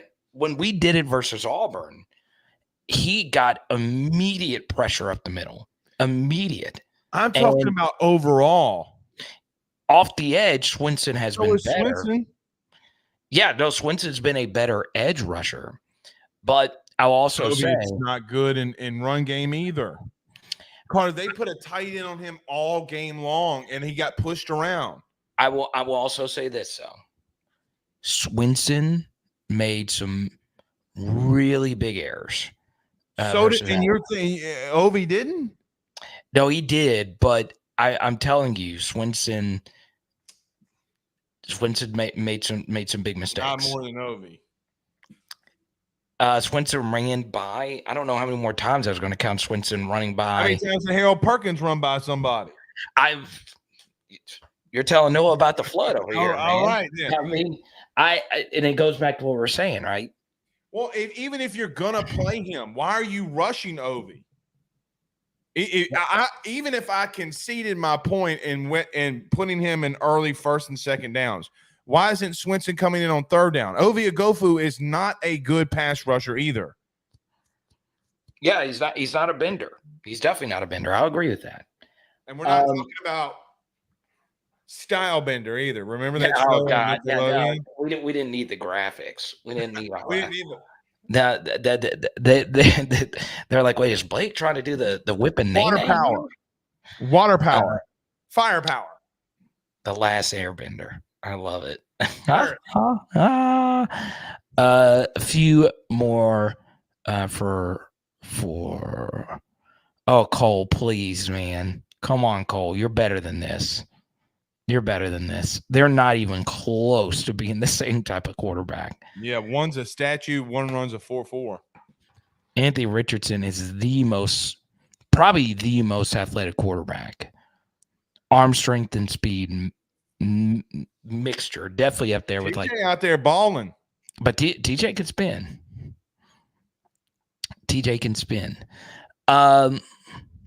Next, I think Florida covers Saturday night. I too. Line going, and it's raining. Line jumps from 12.5 to 14. What do they know that we don't? That's what I'm saying. Like what? Well, so you know Bill King. I think I've met Bill once at SEC. But you know who I'm talking about. Big time, long time national radio guy. College football. He's kind of gotten into some college baseball. Dude, he said that he bets. So he won't mind me saying this. Every time Brian Kelly has a loss, the next week he picks him to win and cover. And he's covered Notre Dame like he's a big Notre Dame guy. Him and Brian. So Brian Kelly, get this on the Bill King show to tell you how close they are. He called. Did you know Brian Kelly does not do radio? Name a radio, not like Dan Patrick or whatever. He doesn't go on radio shows, right? He did when he was first hired, but for the most part, yes, you're right. But it's not like, Yeah. He calls Brian Kelly goes up to Bill King when he's on air. He's doing it at the Omni Nashville Hotel. Okay. Bill, he comes over to Bill. He says, "Hey, Bill, what's going on? How you been doing? Yada, yada, yada, yada." Sits down with him and said, "Just want to let you know I'm going to be calling offensive plays next year." Like, that's how close they are. Okay. And he said, "Look, people just always take Kelly after a loss because he's so good." Take BK to cover. But I don't agree with this though. Carter, I just don't understand. I don't understand it. Like, I don't understand how you can be that bad on defense. I don't get it. I don't get it. I'll tell you this. And then there comes a point too, Carter. Like, I just asked the question. Like, I've heard the excuse a couple times they don't know the defense. Well, how long is it going to take you to understand the defense? All of you have been here. And some of it, Blake, is just common sense stuff. I mean, yeah, Brandon Taylor on, he told you the same thing, right? It's just somebody do something. Do your job, and if it's time for you to make a play, go make a play. We've not mentioned, and honestly, you know, this is why the LSU defense is so tough. Is I can have you on here, we can go on your show, I can go on your show every week. There's always something else when you rewatch them. We've not even mentioned Sage Ryan's name. We've not even. There's just so much. It's rot. It is. It's an issue. LSU and Notre Dame in a bowl game. I hope we see it. Oh, I'm going. Me and Joe are going. Gotta have it. Yeah, me and Joe already made a pact that if Notre Dame and LSU play, we're going. And you know what it takes for me to get to a game. Wait, Joe, you and Joe Burrow? Good. No, De Leon. Oh, okay, yeah. Burrow's going to be in the playoffs, and he's going to be, like getting ready for a Super Bowl. Yeah, you don't want to text him up, What does the baseball permanent opponent mean anything?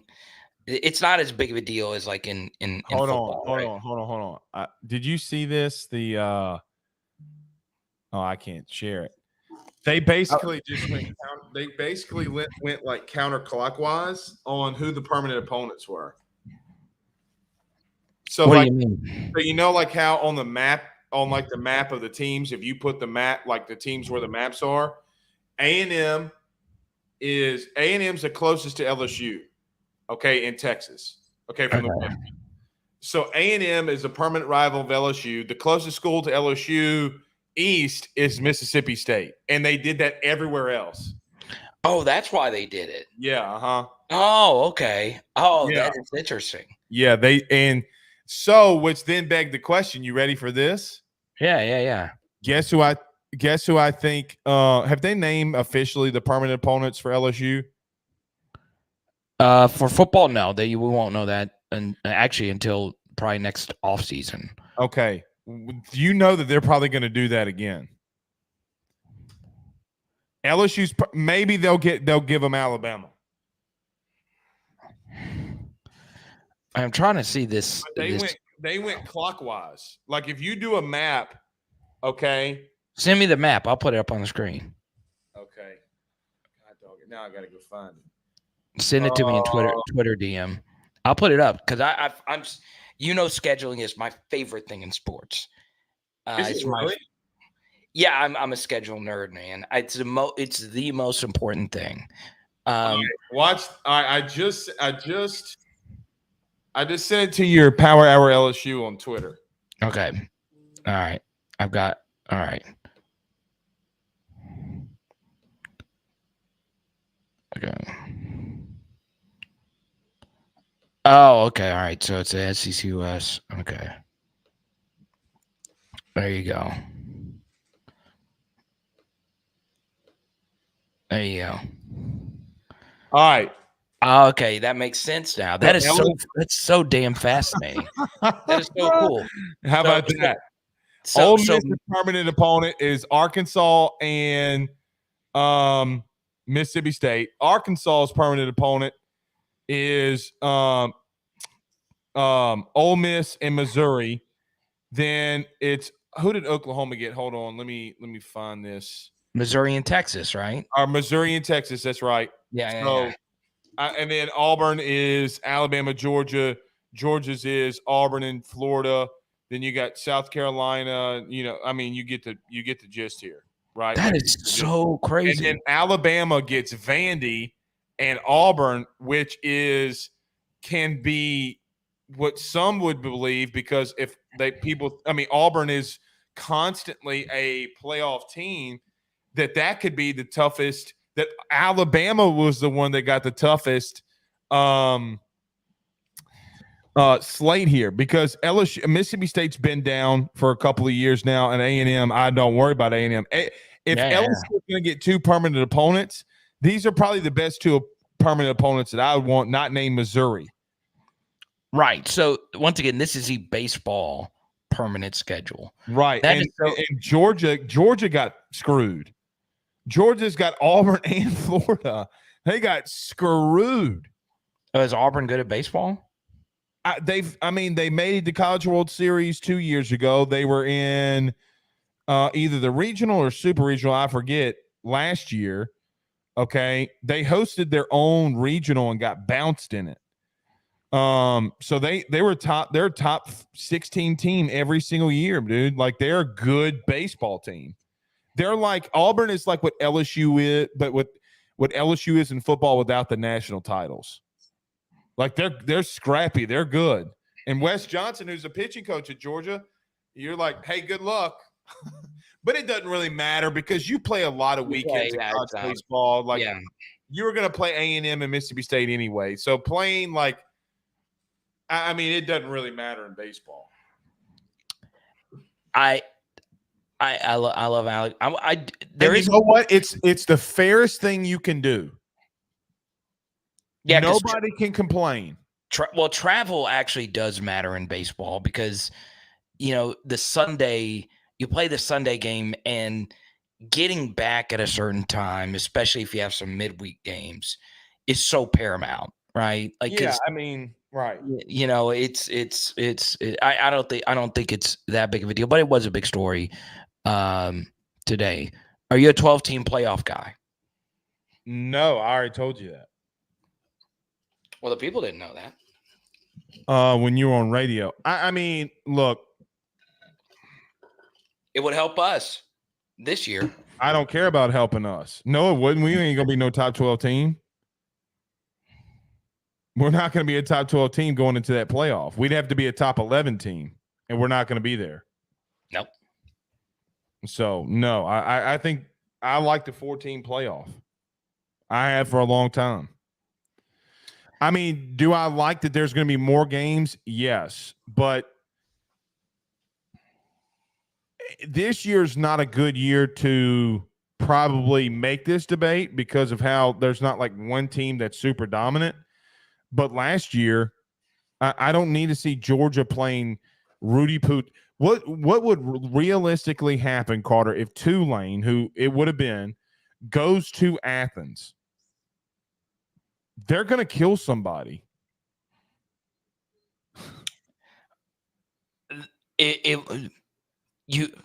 Tulane would play. Well, actually, it's worse. Actually, it would have been Tulane versus Alabama. Let's say Tulane was a 12 seed. It would have been. Name an SEC school. They're going to get clobbered. Right. It would have been because Alabama was the 5, and then Tulane would have been the 12. Right. They're going to get killed, dude. Yeah. It would have been Tulane versus Bama. Could you imagine Bryce Young against that secondary? Oh yeah. Oh yeah. You get killed. But yeah, man. But yeah, Blake Ruffino, he's got to go to bed. You got the 5 a.m. wake up call. No, man, we're off tomorrow. Veterans Day. The whole staff is off. I do have some sad. Go on. No, I'm going to sleep to a very brisk 7 a.m. I am looking forward to sleeping until 7 a.m. My daughter Jewel is my poor baby, man. She's sick, dude. Oh man, I got some bad news for you, man. What? I won't be able to do your show Monday night. I was gonna just text it to you. I won't be able to. Got a college basketball doubleheader. I'll be on the call, man. Got to get my. You're fine. I know. Got to get my Mike Breen on, man. You ever done play-by-play before? No, and nor am I. I'd be like, you know what I'd be like? I'd be like, there goes that hooker dribbling down. No, you know what I do? Somebody hit a shot, I'd be like, bang! Mike Breen, baby. Bang! Dude, I've done it. Name a better sound in all of sports other than when he goes, bang! Nothing better, man. Mike Breen, the legend. I've tried so I don't have a color commentator, so I got to do the whole thing by my lonesome. It's It's fun. What games? It's just some D2 schools. It's some D2 JUCOs, and it's fun, man. It's a lot of fun. I come up with nicknames for the players, and they love it. Oh what's your favorite nickname? Oh, we have a kid. Okay, actually, I spoke to him after the game, so I called a girls' game tonight, and his name is Braden Edison. So for years, I did some Thomas Edison. Okay, so you see, you're getting close. You're getting close. Okay, so I did. Call him light bulb. Look at you! Look at you! Look at you! Let's go. I mean, it's not that hard to figure out. I mean, it's just no, you got there. Okay, so I did PA a few of his games last year, and when I did PA, I just always had the most fun. It just rolled off the tongue. I was like, Braden, the light bulb Edison, and it stuck. So, like, I'm friends with him on Facebook, and his whole Facebook page is just people just posting light bulb emojis, and he is. I just want to listen and watch the game, and if hopefully your wife's there saying, Fabre, that's the wrong call. But yeah, no, if you ever get the chance to do play-by-play, you should. I did it one time. I've done play-by-play one time. I did a football game. Okay. And the head coach, okay, it was a high school football game, and he was up in the press box. Me and him were just chatting. Okay. Okay. And I would go over the PA. I'd be like, so I do the PA and the play-by-play. Oh God. Okay, yeah, I didn't really talk. There was a lot of dead air. I didn't want to be there. They gave me $50. Okay, good. So I come over the PA. It's a JV game. This kid from Bogalusa jumps off sides. No, it was Bogalusa jumps off sides, and without missing a beat, I go over the PA and go, neutral zone infraction on the defense, number 56. It'll be 5 yards, still second down. And he lost it. He goes, listen, you cannot. He's laughing. He's like, neutral zone infraction. No one says neutral zone infraction anymore. You could have dropped it in contact. I was like, technically, he didn't make contact, so that's not a true offsides penalties. It's a neutral zone infraction. And he stares at me, and he goes, and he walks out, and I never got a call back again. Okay, so I'm like, so one time, okay, Franklinton's JV team was about to go down and score. They're on the 30-yard line. They snapped the ball, and this young little quarterback named Terrence McGee. Have you ever heard of him? Oh, he's got a good player. Number 18. I go over the PA announcement. I go, cover 3. And he hits a quick slant for a touchdown. No, you did. You did. You did. You did not diagnose it covered. I was like, cover 3. And go over the PA, went over the PA with it. He throws a touchdown into the end zone and scores. And he points up. I'm like, cover 3. That is so funny. Oh my God. Because that was actually going to be my next thing. This has ruined high school football. Is that there's these PA announcers who do play-by-play on the PA. Okay. Like, I think that I could do really good. Like, you don't do play-by-play on the PA because you could do exactly what you said. Right? Hey, Terrence, the corner's rolling back. They're running a fire zone up front. Well, I think it's funny because I would be like, I would be like, I said something one time. I was like, McGee around the left side picks up about 9. That's another demon. And I get the crowd to go, first down. Let's go. Let's go. That's awesome. They paid me $50 to do it. And that was a lot of money back then. Oh, it was. It was. Yeah. So I did PA for a while and then moved over to. I just don't think it's fun, dude.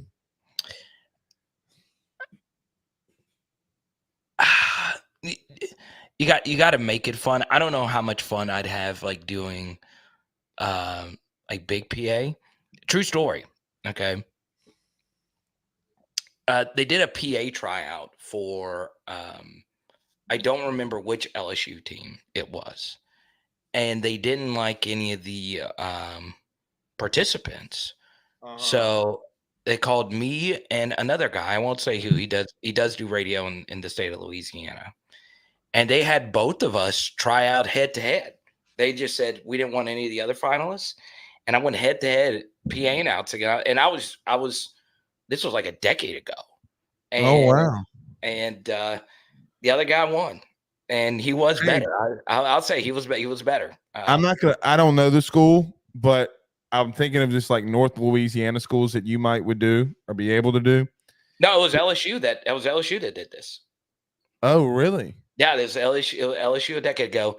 I'm pretty sure it was the sport was actually I won't say the sport because I think the guy's still doing it. But yeah, don't try to do process of elimination and figure out which one. But he was better than me. Now it wasn't Dan Bornay because Dan Bornay's the guy. It was who? Kent Lowe hates me. Oh, Kent Lowe? No, Kent Lowe doesn't do. Wait, does Kent Lowe do PA? Yeah, no, he doesn't. But Kent Lowe hates everybody. Hey, did you see what happened? What's going on at Louisiana Tech? Oh, they threw the reporter out who used to be a player. That was the dumbest thing. What's their record this year? Are they any good? Is Louisiana Tech actually any good? I have no idea. I really. Maybe you shouldn't be throwing out media when you suck. But the funny thing is like he's not. He's more like me or you. Like he's not like he says outright, "I'm a fan of Tech," though. Yeah, that's what I'm saying. Like he's not like an actual like journalist. He actually just covers the team fairly, and he's a fan. No, he's on the rival side. He's on the recruiting trail. Yeah, but like like a lot of people cover a beat. They don't like the team that they're covering. Yeah, we got a lot. He loves Louisiana Tech. We got a lot of them. Right, but he actually loves Louisiana Tech. I can't imagine how sad that made him, especially to put him in front of all the players. I bet you he's embarrassed. Yeah, I'm sure he's not going to sleep at night. You know, it's his favorite school. But yeah, man. We'll work on the schedule so I can be on your channel. I'll bring you on Tuesday. Yeah, we'll do Tuesday. That's all right. AYS Network, check him out. The absolute best there is, doing it all. We'll talk soon, Blake. I don't normally sit here for an hour for anybody, but for you. But Ben's just in there knocking out, waiting for Daddy. Dude. When I become a dad, I'm relying on your dad advice. That's it. Don't take it. Okay. Well, actually, I feel like I'm a really good dad. I'll ask Megan. She'll want her to be a good parent. Dude, having kids, man, awesome. We'll see you Tuesday. All right, cheers. Blake Ruffino, always going long. Pegasus says he cusses too much for commentating. So, as we promised earlier, we did do a part 1 of the film study. Okay. Let's do part 2 and part 3. So here's part 2. We had a debate about Braden Swinson. Let me just show you this really quickly. Okay. Now we're bringing a corner blitz and you'll see the same thing, right? Both players kind of run into each other. And when you see the end zone angle, okay, this should have been a touchdown, right? At least we forced Jalen Milroe to actually throw, right? This is a really bad miss. Nyblack had Omar Spates burned pretty badly. So I've referenced this quite a bit in live streams. We hope you come by and check out our live shows on PHL. Obviously, we love this team. We just want them to play smarter, okay? Now, you have got to understand your assignment, right? And understand situational football. Braden Swinson has to know that there is a blitzer coming from right here. If he doesn't, that is on the coaching, okay? And it's still potentially on the coaching because this has just happened a lot, right? Once again, where two guys are taking up the same gap. Earlier, it was an interior gap. Now it is the outermost gap, okay? The way that this is supposed to work for the defense, okay? Mason Smith, who's in the B gap, goes through the A gap.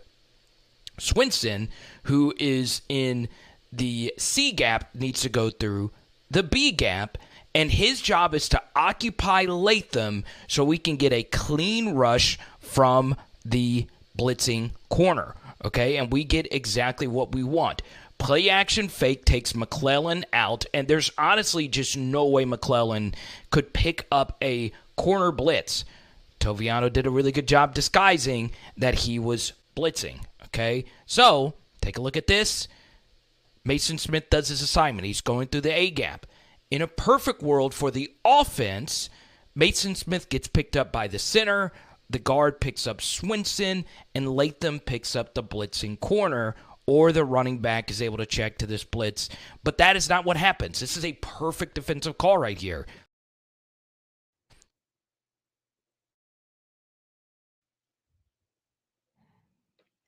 All right, so that's part 2.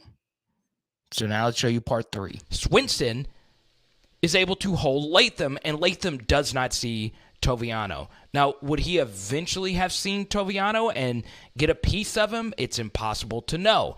But the truth here is Alabama, which has had some pass protection issues all season, we just need Swinson to continue this rush, okay, this assignment. Your job is to slant through here, and if he does, we've got Toviano coming from this direction, and I don't think Milroe sees him because he's so locked in on this matchup that he knows is going to work. Nyblack has been an amazing tight end for Alabama this year, in particular on vertical concepts. Watch what happens, okay? Swinson does not carry out his B-gap assignment because it gets squeezed down so tight, he doesn't want to go through there because he wants to go make a play. But this is not his play to make. Automatically, you've got to just keep rushing to the inside and keep occupying Latham as long as you can. But instead, he goes to the outside, okay? And you see it cuts off Toviano, and once again, we're in the same gap. Now, being in the same gap allows Latham to stick with him, wash him upfield, and this was just a plague for the LSU defense that they continue to do throughout this game.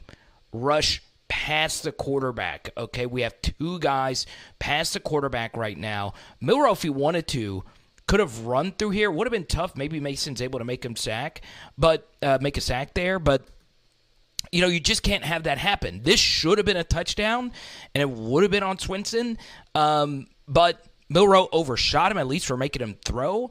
But in theory, let's just say this was a touchdown. This should have been a huge sack, a potential strip sack for LSU. We have got to situationally play smarter football, but we don't. So, yes, Jared is right. Latham ended up blocking two players. If we would have just maintained our responsibility. If Swinson continues to go through the B gap, maybe Latham doesn't get out there to Toviano. It would have been a difficult block for Latham to get on out there to Toviano. Maybe he does or he doesn't. Look like Milroe was locked in on just throwing that ball to Nyblack. We might get a strip sack. We're definitely getting a sack. There's definitely some kind of collision there. So, yeah, it's a tough pill to swallow. But that's what I was talking about. You never, ever, ever, ever, ever want to take up the same gap. Okay? It is rare that you want that to be the case.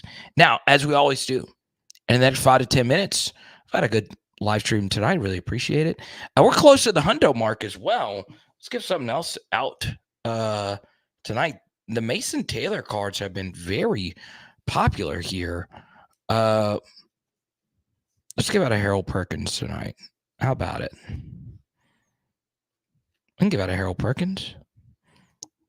We are a $25 super chat away from the hundo. And we got the Harold Perkins. Okay, let's go to Pegasus. So I've heard all the complaints. How do you fix it? Okay. It's a very good question.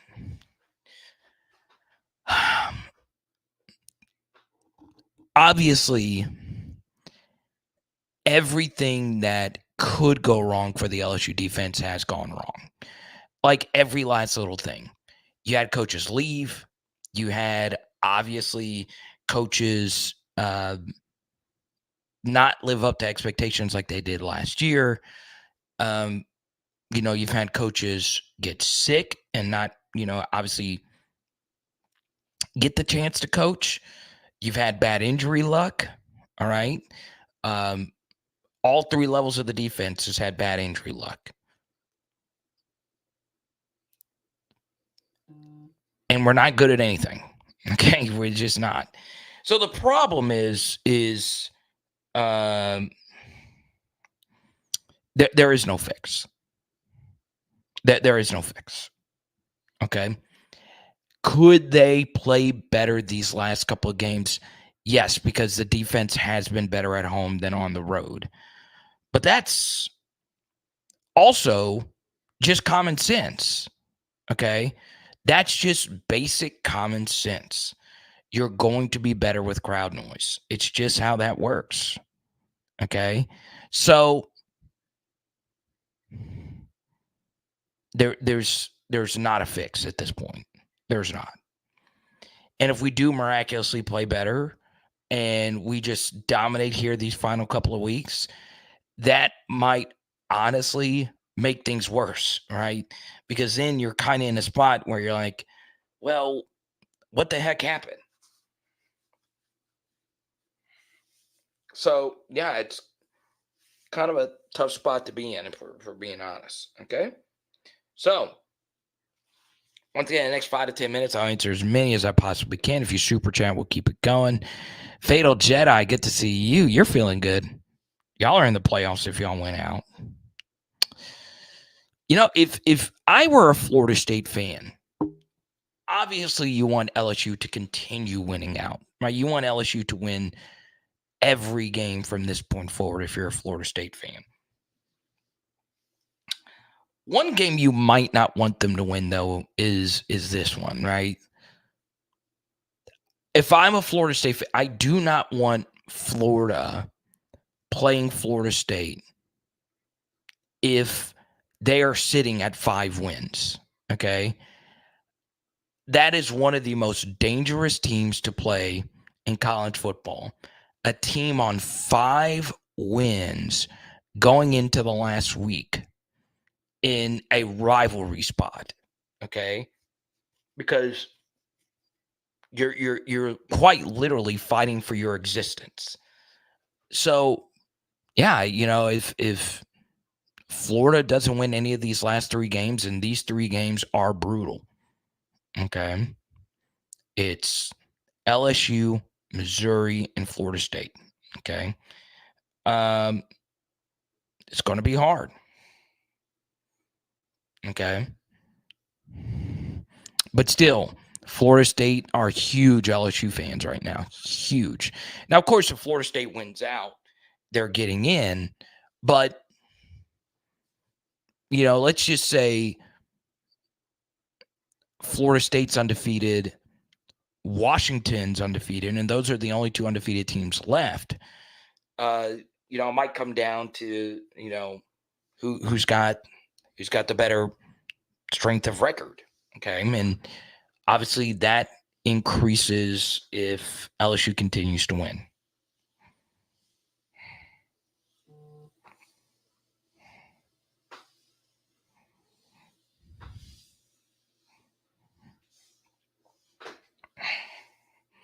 Apparently there was a ugly NFL game tonight. And if it's the Bears-Panthers, what else do you expect? Excuse me.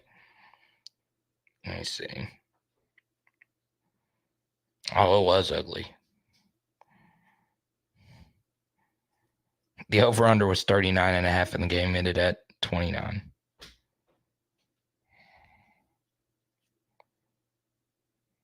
Mm-mm-mm.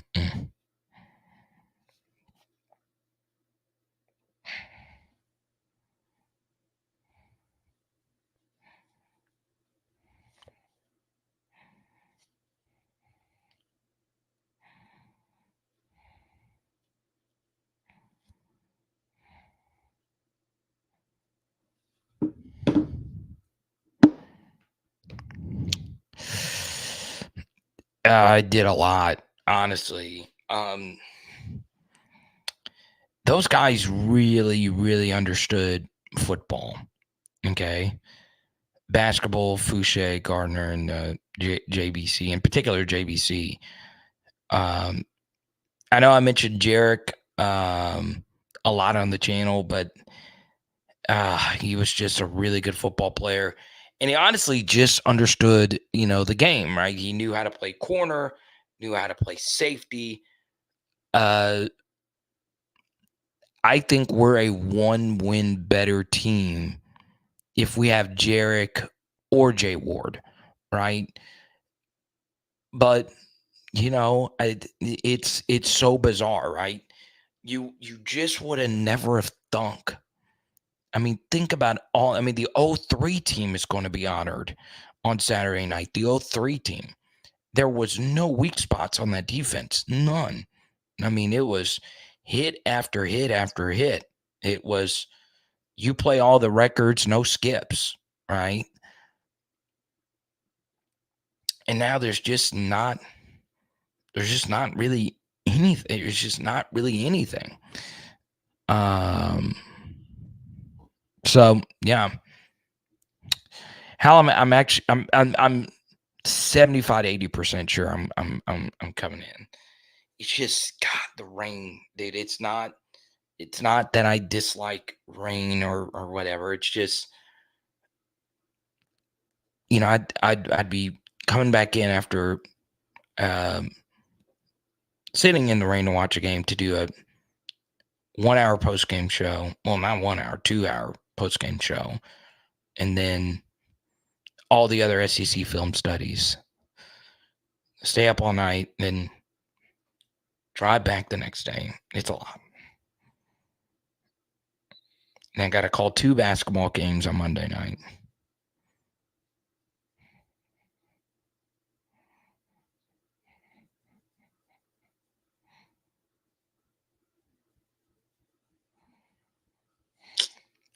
Let's go to Trey. How are there so many bad quarterbacks starting in the NFL? That's a good question, Trey. Let me ask you this. How many bad college football quarterbacks are there? Like just bad college football quarterbacks. The answer is just there's not many, like just bad in the SEC, right? You go through the SEC right now. Over half of the starters in the SEC are good. They're good. Okay. I'll just put this up for you, Trey. Okay. And this is just for you, Trey.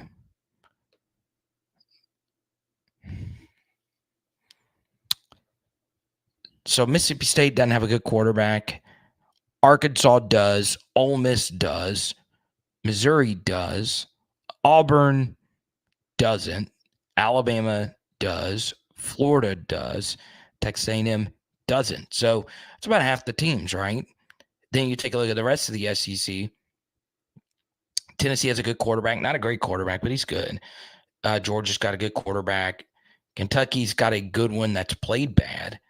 So yeah, you can make a case that the quarterback play is just better at the collegiate game. It's easier, but there's so many bad quarterbacks in the NFL because it's just really freaking hard, right?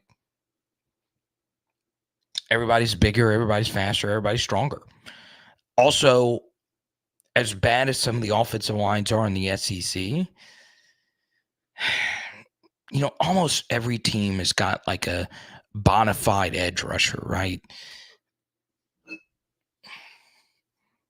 In the NFL, there's just a lot of bad offensive line play.